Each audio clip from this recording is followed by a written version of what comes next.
Hello, everyone. I'm Jean-Claude Beyond Mystic, and welcome to today's Beyond the Vault, a special edition with the one and only Bill Holter. Hasn't been back on the show for a while. Bill, welcome back to the show, man. How are you? Thanks for having me. Excited Good to to have be you on, back. guys. You can find Bill, of course, at billholter.com, and join me also in welcoming our recurring guests on the Beyond the Vault series here, Andy Scheckman. You can find him, of course, at milesfranklin.com. Andy, welcome back to the show. How are you, man? Good to see you, fellas. I'm good, thanks. Appreciate it. Crazy times. Let me ask you, Bill. I haven't seen you in a while. What's the weather like in Texas? It's freezing up here in Canada, but I hear it's pretty cold down there as well. What's going on?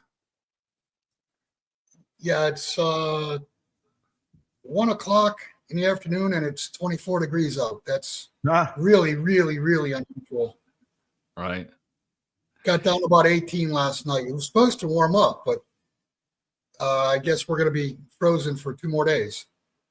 Crazy times indeed. We were just mentioning before the beginning of the show that everything is Trump's fault.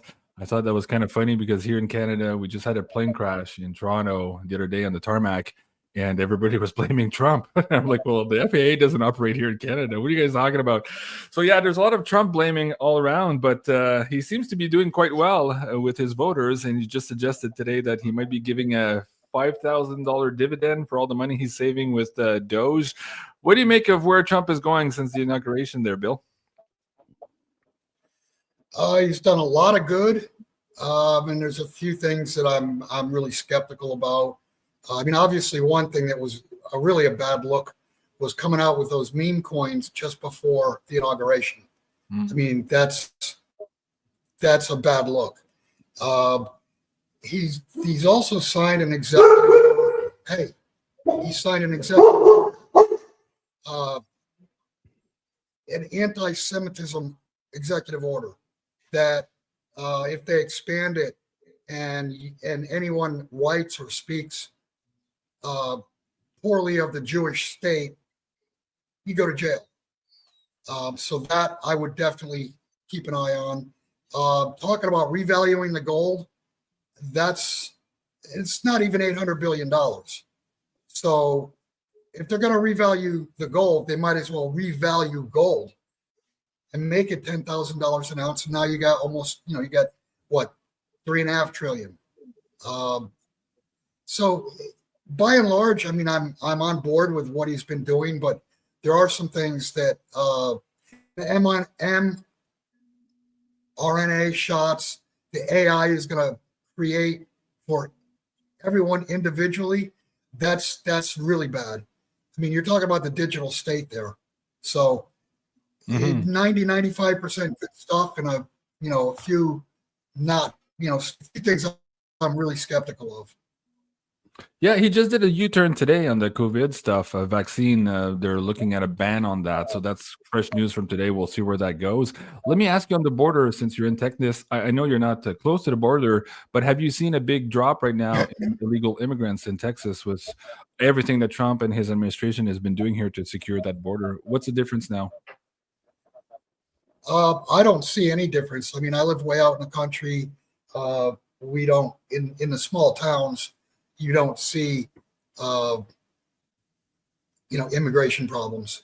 It's mostly in the big cities. And I've been to Austin, I think 3 or 4 times only in the last 5 years. And only one was for pleasure. 3 of them I had medical appointments. So I try to steer clear of Austin. Austin's like Looney Tunes. Right. Big cities mostly are. Are you seeing some of these reports of these deportations and these, raids on some of these illegal immigrants in the cities to get them out and ship them out? Are you hearing reports of that where you're at in some of those big cities? Yeah. The biggest one I heard of was down in San Antonio, and that's 150 miles from me. So, and I guess they've done some in Houston. I've not heard of anything out of Austin, but I'm sure it's coming. Okay. Fort Knox started. Okay. So Andy just sent me a joke. Let's get into the gold topic for today. Yes, the Fort Knox starter kit. So of course, we're all hearing now rumblings of having this Fort Knox audit, the first in many decades. Elon Musk says that he's thinking about broadcasting that or streaming it online for every American to see. And I saw a couple of memes of people busily, yes, painting some bricks here in gold for the audit.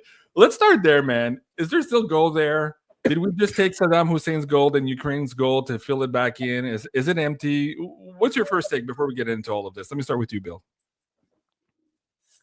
I don't know. At this point, I can only see that it's dangerous from the standpoint of A, if the gold's not there, B, if the gold is there, then you got to ask, what are the contractual rights to that gold? Has it been leased out? Does somebody else own it? I mean, the paper trail to the ownership of the gold, that's going to be important. And I mean, what happens if the gold's not there? That's the end of the financial world. Because, I mean, it just shows that everything's been a lie. I mean, everything has been a lie. So, why would this be any different? But it would, I mean, the world would just freak out. And is it perhaps that reason, Andy, that we're seeing this huge influx now of gold? The state's now becoming a net importer of gold since last November. Folks, if you haven't seen this episode, Andy was on with me, Joe, and Richard on Sunday night for the Wacky Woo. I think we had 17 or 18,000 live viewers on that show. Really big show, a big reach, where Andy kind of gave us the outline of his thesis and connecting the dots here to what's happening in London at the LBMA, why it's taking 6 to 8 weeks right now to deliver over there, and the influx of gold coming into our shores. Are they doing exactly that, trying to fill a hole here at Fort Knox? Andy, bridge the gap here between the Sunday night episode and today. Maybe just give the few highlights of the points here for the people who haven't seen that show, and let's get into that conversation here. Where does this all lead, Andy?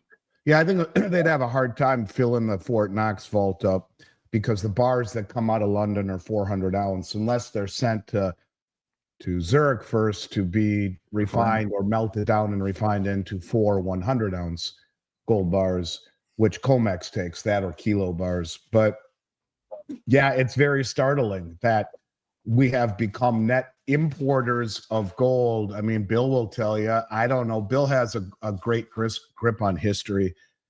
I don't remember a time, and I've been doing this for 35 years, that we have ever been a net importer of gold. It seems to me we've always been net exporters of gold. That was always the rhetoric. But since November, the United States has become indeed net importers of gold. We have imported since November close to 13 million ounces of gold and between 45 and 50 million ounces of silver. But there are some startling numbers along the way. JP Morgan, who there was a gal that used to run their trading desk named Blythe Masters, and she's on YouTube as saying, we don't own it for JP Morgan, we own it for customer accounts. They're delivering $4 billion in gold bullion to the COMEX in February. It's got to be one of the top 2 or 3 largest shipments ever. But as I said on your show the other night, the deliveries on COMEX are something I've never seen before. No one's ever seen before, as a matter of fact, because the delivery for the February contract was 59,296 contracts stood for delivery. Each contract is 100 ounces. That's 5,929,600 ounces of gold were delivered. That's the single largest delivery by over a million and a quarter ounces ever in the history of the COMEX on the February contract. About 13, almost 14 million ounces of silver were also delivered. So we're seeing net import from net export. We're seeing the largest deliveries and some of the largest deposits the COMEX market has ever seen. And one piece that not enough people are talking about, I'd love to get Bill's take on this. You know, Bill and I have talked many times about the manipulation on the COMEX market. We've talked about JP Morgan paying the fine to the Justice Department. And yet still, and that fine, by the way, at the time was the largest fine they ever handed out, $920 million for manipulating the metals market. But somehow they were still allowed to be the custodian, along with BlackRock, of the world's largest silver trust, SLV. It always bothered me that they allowed that to happen. That year, their trading desk made $1 billion. They paid $920 million. They walk up 80. They leave, the proceedings with a slap on the wrist at $80 million up for the year. and they're still allowed to control SLV. Well, somewhere, I'm not exactly sure what month it happened, but it's pretty darn close, I would venture to say, to November when we became net importers. Now, JP Morgan and BlackRock have taken over custodianship of GLD as well. And so if you look at the vault holdings of JP Morgan in London and New York, because of GLD, they have more gold in their vaults than over half of the G20 countries. So when you talk about confiscating gold in this country, I don't think it would happen. But to close the ETFs would be nothing other than doing what the prospectus allows you to do. The only folks that can take gold out of GLD are the big commercial banks like this. And it's ironic because the talking heads are saying, well, gold's going up, but there's outflows coming out of GLD, a tremendous outflows. That's obviously people not trusting where gold is. It's a strong dollar. It's rising interest rates. It's profit taking. It's moving to the Trump trade. And I would say, no, it's not. Bill could probably explain this better. It's what's called share redemption, where the insiders, the commercial banks or JP Morgan, will redeem its shares for gold and pull the gold out to the tune of 16 tons. You put it all together, you got the only other tier one asset in the world that the central banks have been buying voraciously since 2017. They are now all repatriating it home, away from the Bank of England, away from the New York Fed. You have gold you have gold now flowing into the country at levels no one's ever seen. You have JP Morgan holding the lion's share of the ETF gold and silver. And then you have Scott Bessent who says he wants to remonetize the asset side of the balance sheet. And Judy Shelton saying that Trump will issue treasuries backed by gold July 4th, 2026, the 250th year anniversary. Any way you look at it, it sure looks like they're planning on revaluing it. And to Bill's point, yes, to market wouldn't even be $1 trillion, but every $4,000 increase in the price of gold would add $1 trillion to the Treasury General account. So a lot of people are saying $12,000 or $14,000. They get that number by taking M1, taking 40% of it and dividing it into the ounces at Fort Knox, and you get like $14,000. I think James Rickard's number was 24,000. But the bottom line is, no matter what they do, something big, something significant with gold is definitely happening. And it isn't the Trump tariffs. That's just the cover to onshore all of this stuff. What their intentions and plans are, I think only time will tell.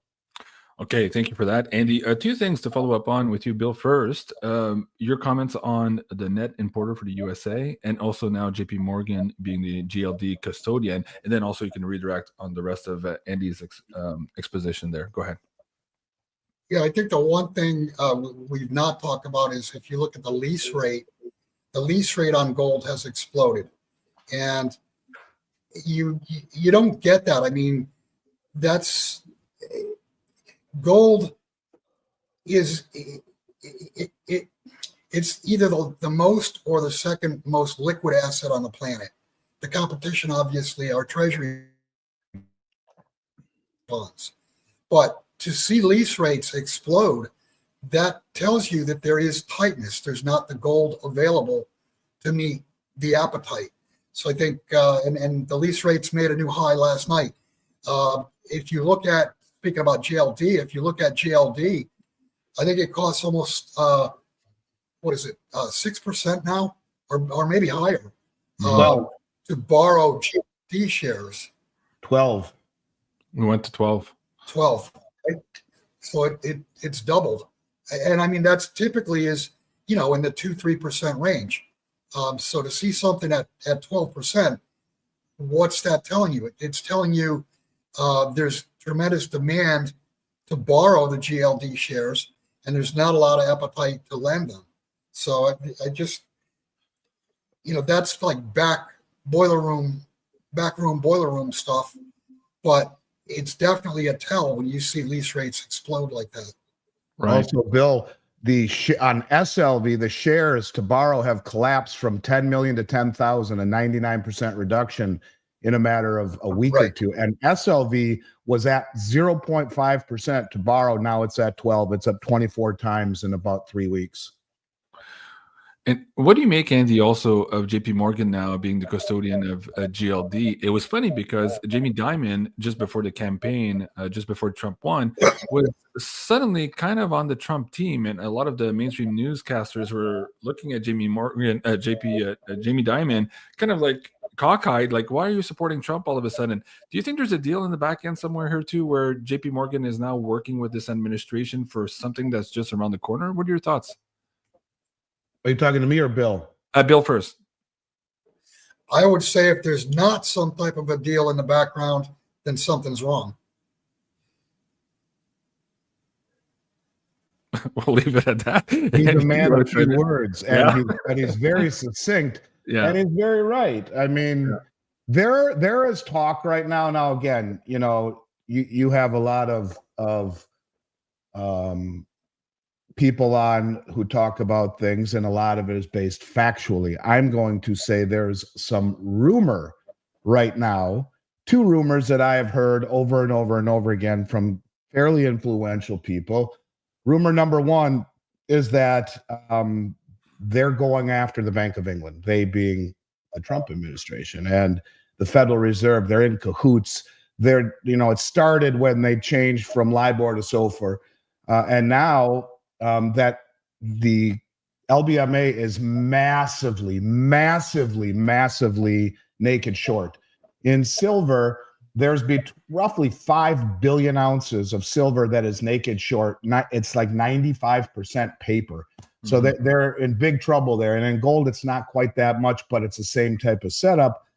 And that the United States banks evidently are long and the European banks aren't. I don't know if that's true, but what I will tell you is that coming to get metal out of London, it's supposed to be T+1. It's a T+1 market where if you do the trade on Monday, that's T, and then the 1 is the settlement day, that's Tuesday. You're supposed to have access to your metal on Wednesday. They're now saying it's 6 to 8 weeks delayed. And that's a really big problem. So the idea was that Trump floated the tariffs so that they would do the exchange for physical without thinking about it, which is you take a fungible COMEX contract and exchange it for physical on the LBMA. It's also, they're doing the same thing coming out of the Asian exchanges as well. The United States is not just solely importing out of London, but what they are simply doing is try to bring all of it home. There's no question that something big is happening. And if indeed they are trying to blow up the LBMA because it's so massively rehypothecated, and they've done all of that, brought all this gold home to get the Western banks or the United States banks long, I can't confirm it, but you'd see gold go parabolic overnight if that really happens. If there is a delivery failure on the LBMA, some of the biggest banks in the world are holding these positions, but those positions are naked short. And if you get a big player who demands delivery, it's not like the COMEX, which is an exchange, which they can shut it off or short circuit it to protect the exchange. This is over the counter. You are obliged to deliver, and things could get massively interesting really fast. But that's the rumor that that they're trying to leave the bag with the Bank of England. I can't prove that. I can't, Bill, have you heard that at all? Well, just last week, the PM, Starmer, was asking a meeting with Trump also, and the media was asking Trump, what the hell's all that about? And Trump says, well, I don't know. He asked to see me, so he's playing coy about it. What do you think is happening, Bill? Not sure on the meeting. And I'm sure, Trump, playing it close to the vest. It's pressure, if you will, on London. Mm-hmm.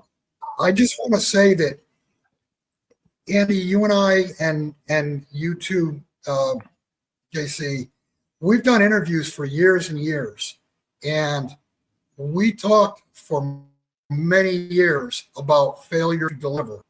And what you're watching right now is it's the process of the failure to deliver.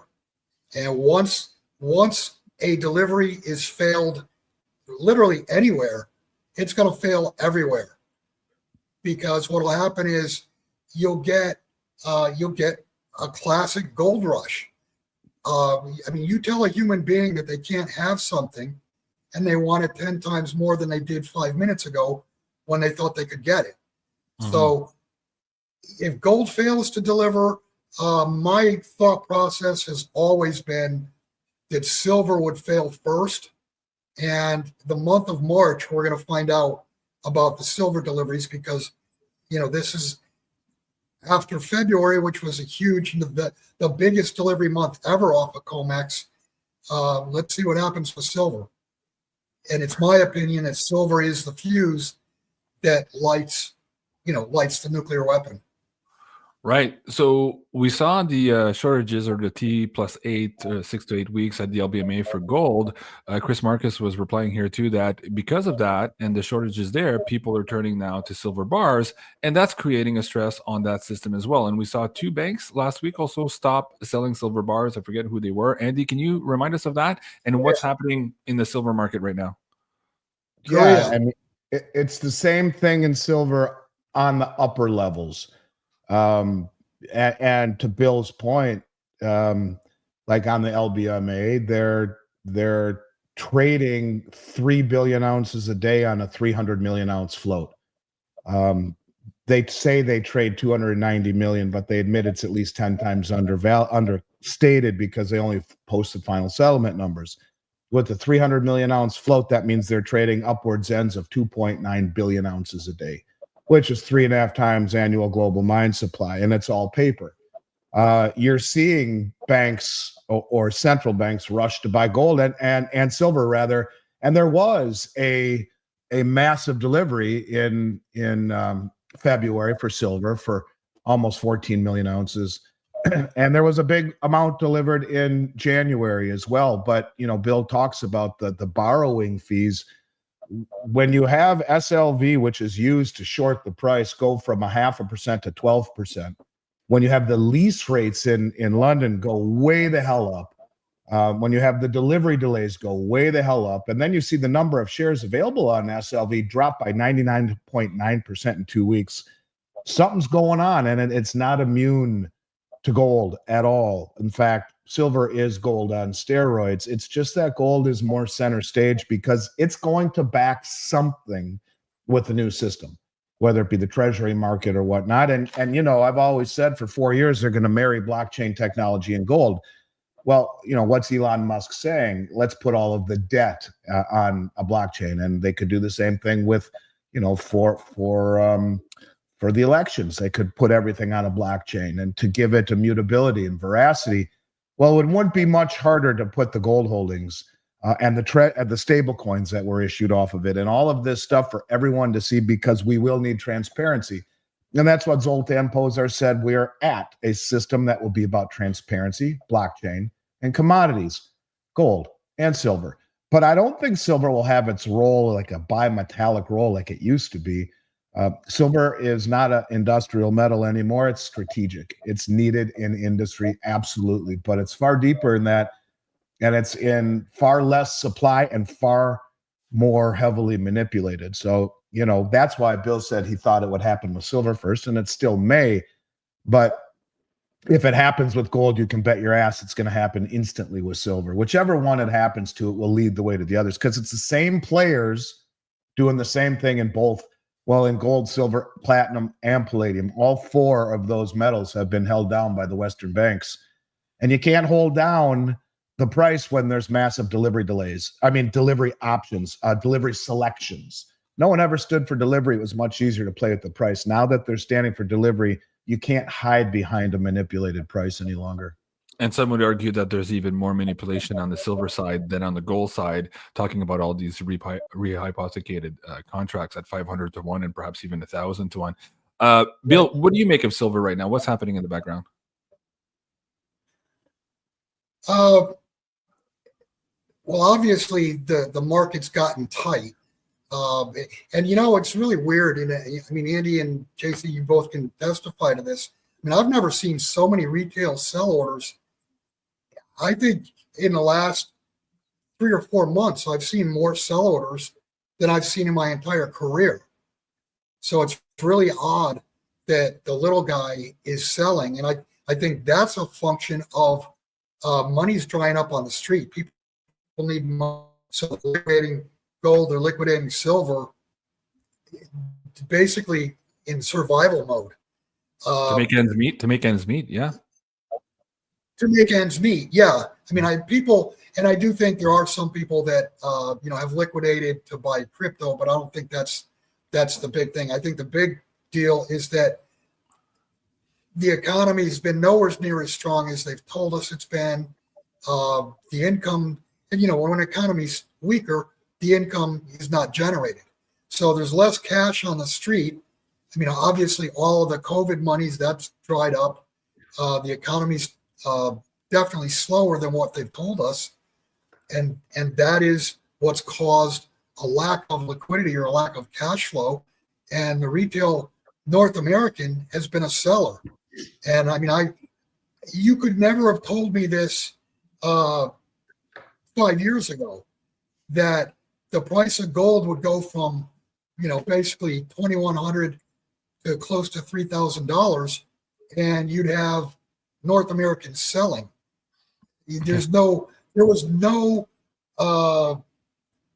not a scenario where I could see that happen. But yeah, this is the scenario, is that people need money to survive on, and they were smart enough initially to buy metal, but now they're going to have to break into that metal just to survive. So I think that's it's an anomaly, but it's happening. It's depressing because they made the good decision originally, and now they're forced to make a bad decision here to make ends meet. I saw a post from Judy Shelton just earlier today. She was retweeting this particular one, saying a 250 anniversary gift to Uncle Sam using gold to beat inflation. Andy, you talked about that on last show the other day, and it's unfortunate that some people are having to sell right now. But what do you make of? We talked about the remonetization of the balance sheet here in the U.S. Maybe I want you to speak to that a little bit, Andy, here, and how that ties in perhaps to what Trump is trying to do here with his sovereign wealth fund. Explain that to the people here. What's happening behind the scenes, and what is he doing with this, and how does it tie in perhaps to everything we're seeing happen now in the gold market? Andy. Yeah, well, I mean, that's just it. He's, the theory would be to revalue the price of gold and peg it on July 4th, 2026. That was the date she told me on my interview with her, which people can see on my YouTube channel, that she said, we discussed. For the gold-backed treasury, you mean? Pardon me? For the gold-backed treasury note? Yeah, that Trump would issue them July. That's why she's saying a present on July 4th, 2026. That the plan is to issue them on the 250th anniversary. So the first step would be to bring all the gold home, and I think probably slowly let it revalue. I don't know if they give it one final kick at the end, but she told me on my YouTube channel that yes, the idea, and we've spoken with it about it at length, she said, to issue gold-backed treasuries July 4th, 2026. Now, it's unusual to see a country that has a negative balance sheet to do a sovereign wealth fund, but I guess indeed they could, and maybe that goes in line with what Scott Bessent is saying: monetize the asset side of the balance sheet. Which, if you look at the balance sheet of the United States government, it's particularly pathetic. The largest asset of the roughly 5 trillion plus that we own, government owns, is in student debt. It's the largest asset of the U.S. government. Can't monetize that. The next asset would be military, bullets and guns and ships and planes. Can't monetize that. I suppose they could monetize the third largest asset they own, the national parks and the land. They could lease it or whatever, put hotels on it and monetize it that way. But I think everyone is assuming that they mean to revalue the price of gold. Of course, we talked about Cynthia Loomis, the senator from Wyoming, who has advocated for revaluing gold. And it's ironic. I've said it a lot. I'm sure people know this by now, but you can't make it up even, that gold is held within every central bank balance sheet in an account called the Gold Revaluation Account. That is the name of it on the balance sheet. So Cynthia Loomis said, well, we should revalue gold to a level sufficient enough to provide enough credit to be able to buy Bitcoin for the strategic Bitcoin account. Is that what they're talking about on the sovereign wealth fund? Are they talking about monetizing our natural resources like oil, like whatever it is that they want to do. I don't know, but all I can say to you is that when you put together what Judy said, and again, she's very tight with Trump. She's one of the smartest people I've ever spoken to. And she said, look, this is what we talked about at length, not only in 2016, but recently in 2026, July 4th is when it will happen. And Scott Bessent saying we're going to monetize the balance sheet, becoming net importers, having JP Morgan control GLD and SLV.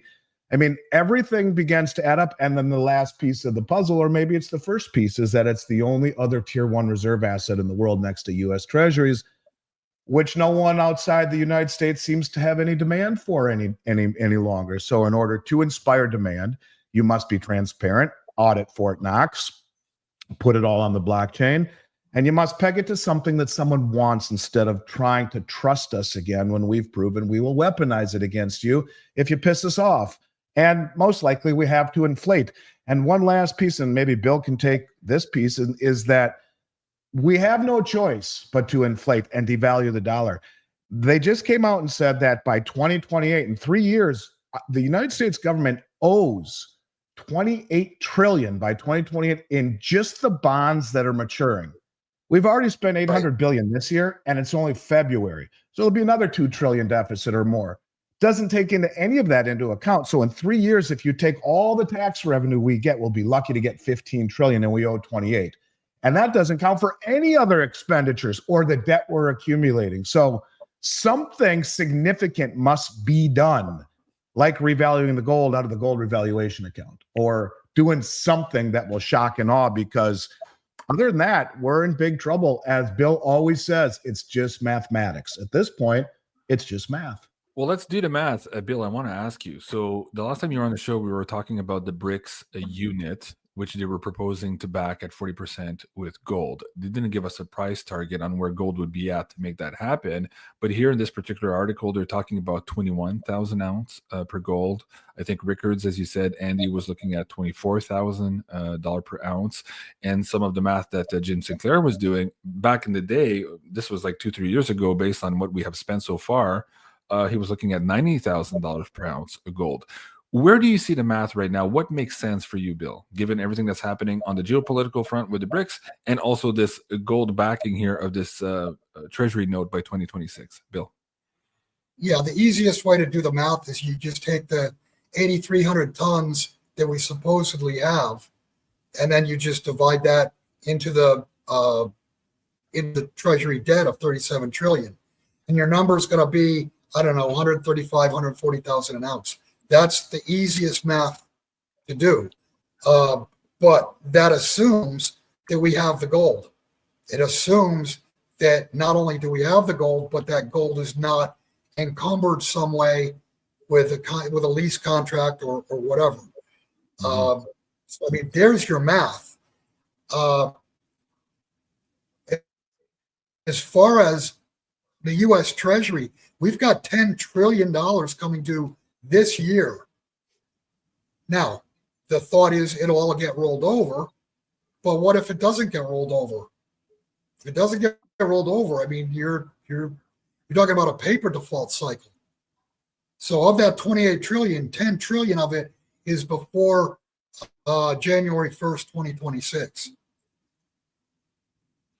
Are the tariffs somehow being used as leverage to make sure that that debt is not rolled over, and that, like, as a negotiation tactic? What are your thoughts on that? Of course.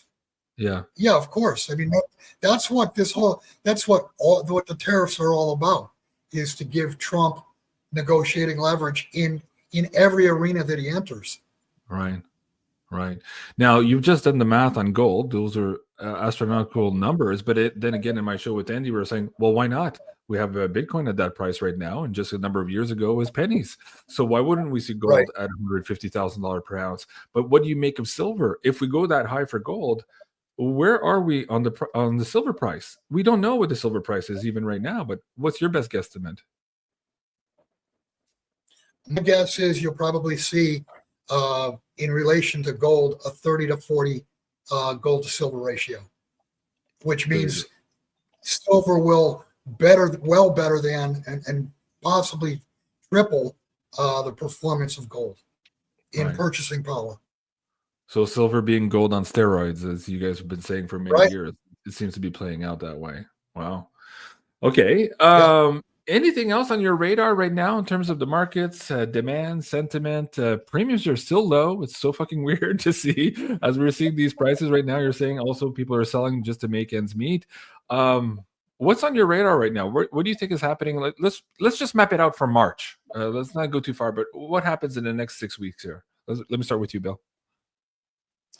My guess is you're going to see what's happened in deliveries in gold is going to happen in silver. And I'm not so sure we make it through the month of March without a failure to deliver. I think silver's in the spotlight for March. You think we're in a technical default right now, and then it'll make mainstream news here in the next couple of weeks?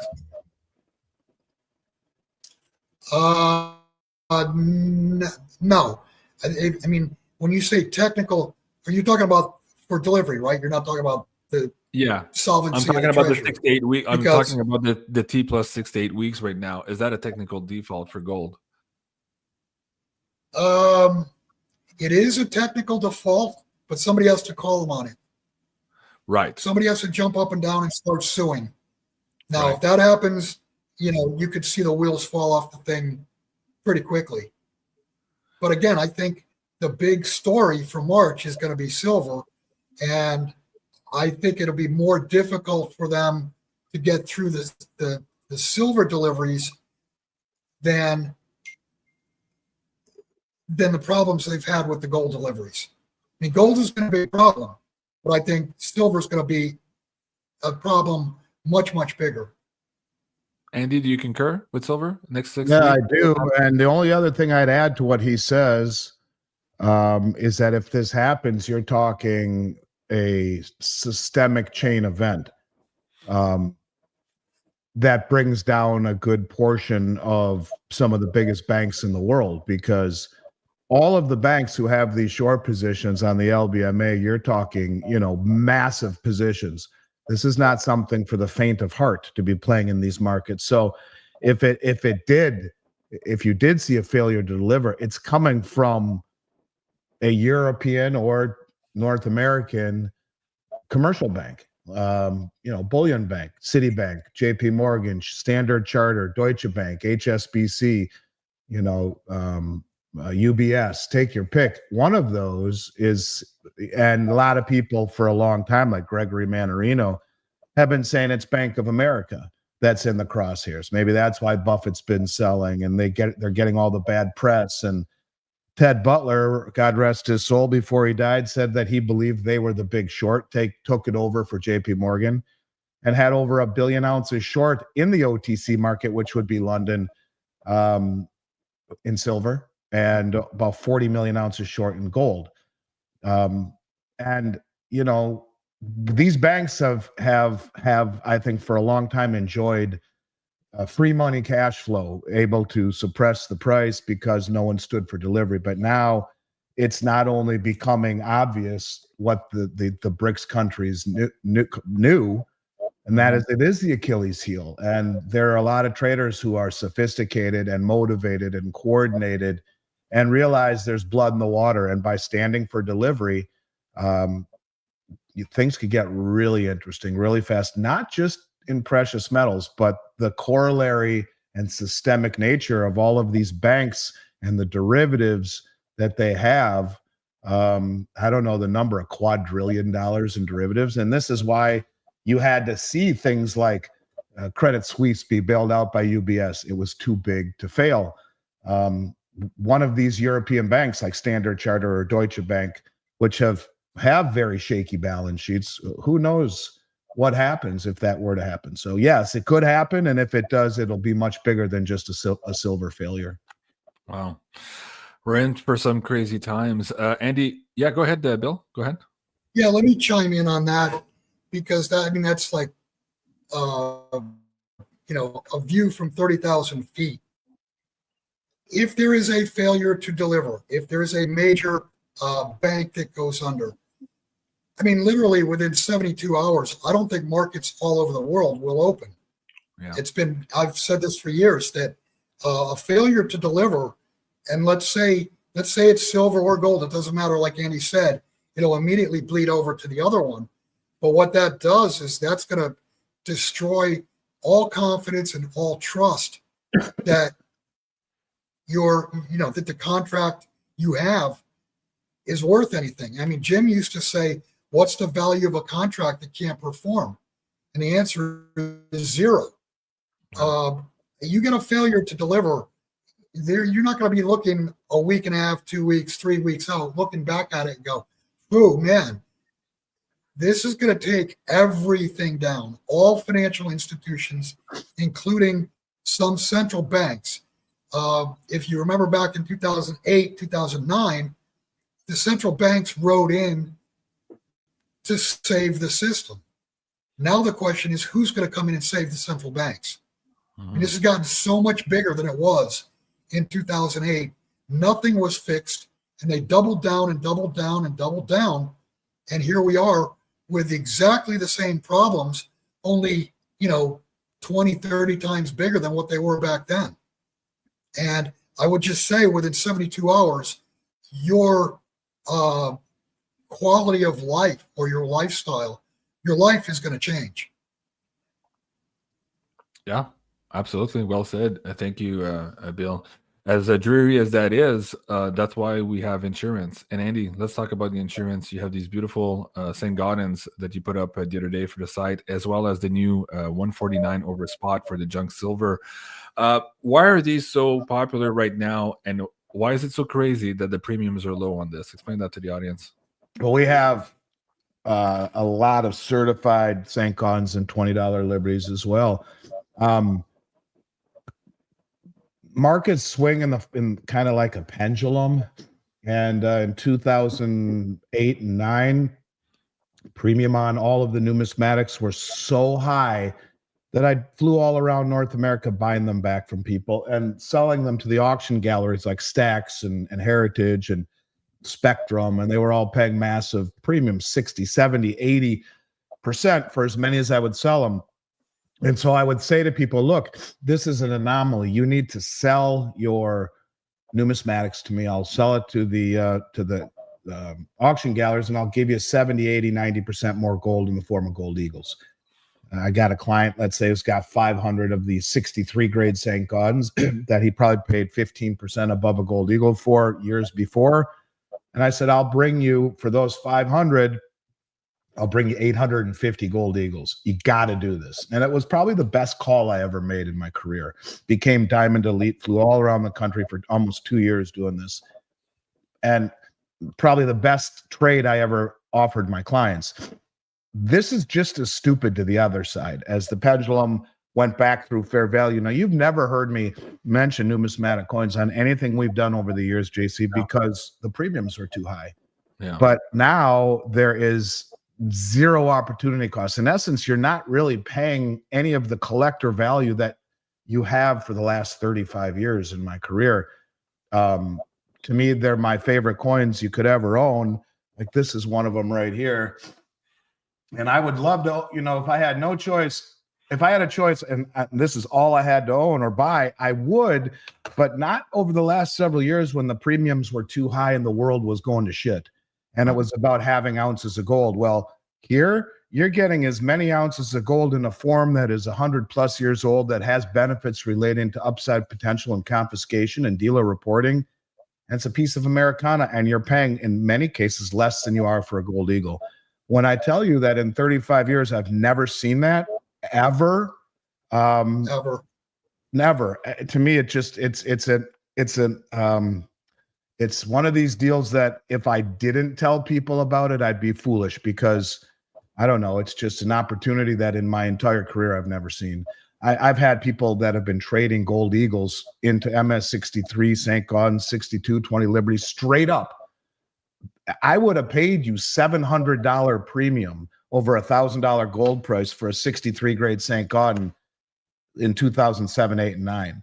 And now you're getting them straight up. So yeah, that's why they're so great. And that's when, Andy, that's when gold was $1,000. Yeah, yeah, that's right. There's a 70% premium. And so market that we see right now, on top of people selling to make ends meet, you also had the Trump trade and the Nvidia and Bitcoin and Apple and this drive to this dopamine rush of profits. I get it.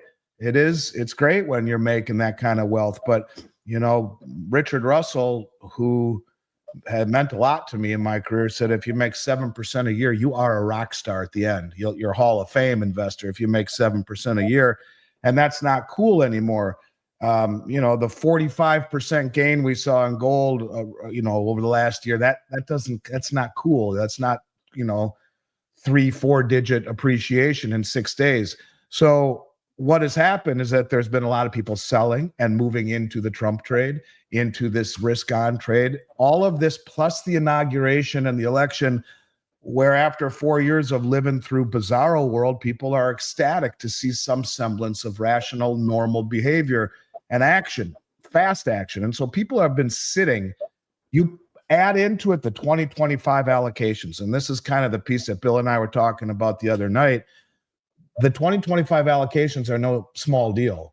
That would be a company like mine and all of the majors, AppNext, JMSD, Money Metals, every one of us is spending $50 million or more to buy 2025 gold, silver, and platinum coins from the 6 major mints. If you say, I'll just sit this one out, then you fall down the ladder in terms of preference when other things come out. These are obligations that the primary distributors are required to make. And if you want to be one of the good old boys in the network for supply, you got to play ball. And that means when the allocations come out, you too take brand new Britannias, Krugerrands, Philharmonics, Sovereigns, Maple Leafs, Eagles, and Buffaloes. And if you don't, you'll regret it, is my view. So you have all of these companies that are loaded with product, plus having to buy. I have been able to sell people gold Eagles for less delivered to them than I have to buy 2025s for from the mint. So it's a weird, weird time. It is the perfect storm for someone wanting to buy. And I have never seen it like this. That's why I mentioned it. Look, in the end, it's about number of ounces that matter. But if you can keep your ounces constant and own these, you're probably better off. Yeah, very good. Bill, talk about why you like junk silver and why you like Descend Godin so much, and how can people reach you here to broker for them a deal on gold and silver at billholter.com. Sure. Well, Andy basically went over the pre-1933 gold. I think the most important aspect of that is because they are considered a collectible, if there was a confiscation, there'd be all kinds of lawsuits before they could possibly do anything with the pre-33 gold. Junk silver, I've been doing,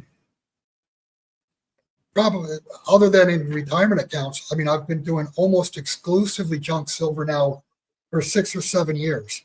And the reasons for that, it's the smallest, dimes are the smallest denomination there is of silver.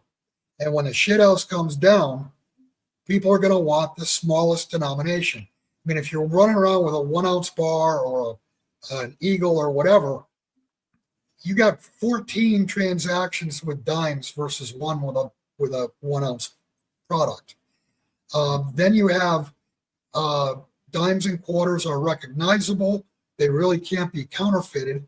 And the reason I say they can't be counterfeited is don't ever accept clean, shiny dimes or quarters, because they're not.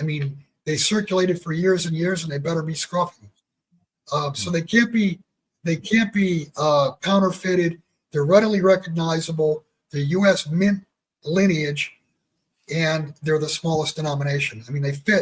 They check off all the boxes. As far as reaching me, you can go to my website, billholter.com. Very good. And let's end on this. We're 49 minutes in. Lots of crazy changes. probably more coming up around the pike. We're going to have to keep a close eye on what the Trump administration is doing, as well as on these financial markets and also the pressures on the international markets. How do we traverse all this, and how do we talk to our friends and families who are just kind of waking up to this? They're seeing the big reversals. They're seeing all the scams that are being discovered by Doge, and they're starting to think, wow, all those conspiracy theorists and those tinfoil hatters, maybe they were right. So if they were right about all that shit, maybe they're right about gold and silver. So how do you talk to those people? Let me start with you, Andy, and we'll finish with Bill. I don't know that you can talk to those people. I mean,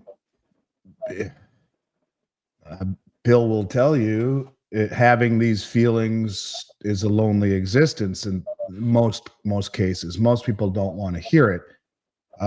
This is why so few people are really ever very successful in investing. They follow the herd. They follow the herd mentality.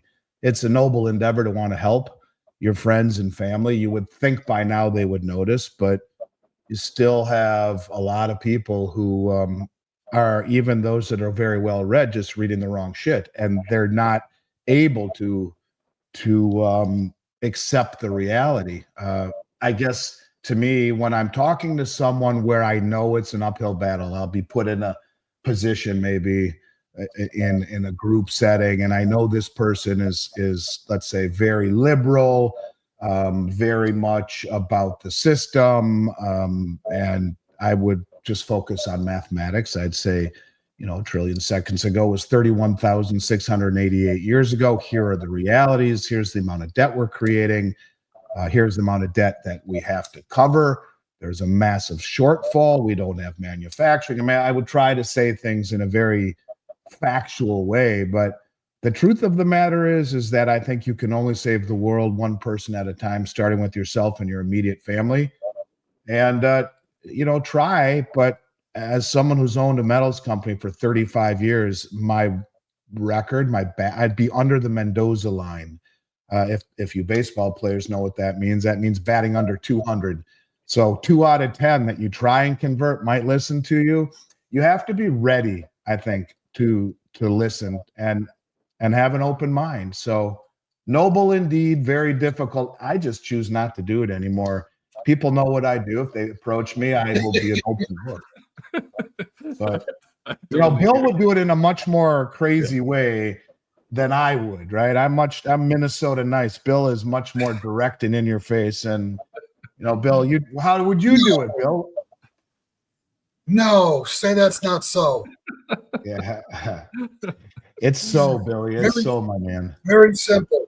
Very simple. And I figured this out, I don't know, 7, 8, 10 years ago.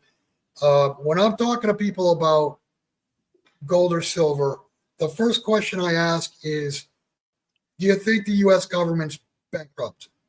And 95% of the people will say yes, but it doesn't matter. And then you go from there because, yeah, of course, it doesn't matter until it matters. But when it matters, everything's worth nothing.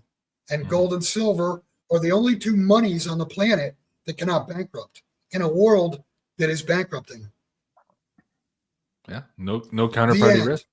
The value is in the coin. Exactly. Right. For those of you who are looking to hear more of Andy Schechtman speak about gold and silver, those of you who get it and to hear even more, of course, he's going to be one of our keynote speakers at the Ottawa conference here on March 14, 15, and 16. Check this out. There's only a few handful of tickets left available for you guys there. And there are also, if I'm not mistaken, only a few handful also of the online streaming pass for that. You can check that out at beyondmystic.net/conference. In the meantime, of course, you can get your silver either here on beyondmystic.net/silver, or more importantly, contact Bill and he'll hook you up. You can go to billholter.com.